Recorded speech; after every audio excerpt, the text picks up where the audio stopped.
Hi guys, welcome to my videos. So guys, today in this video I'm gonna do unboxing of this TP-Link 300 Mbps wireless nano router. So let's see what I have got. So I purchased this from Amazon and it has come with 2 years warranty and 24/7 technical support. Hopefully I don't need it. Hopefully I configure it myself. So this is the main component.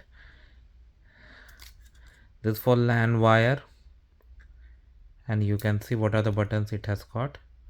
Reset button, power, so I definitely have a power cable, indicator, and it does support multiple modes like router mode or access point mode, hotspot mode, range extender mode, and client mode.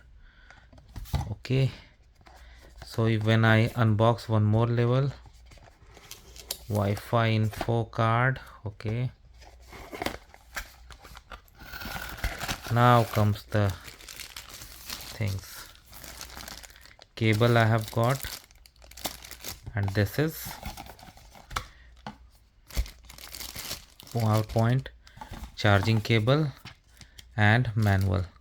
So this is what we have got, guys, and it looks very cheap, provided it works very good.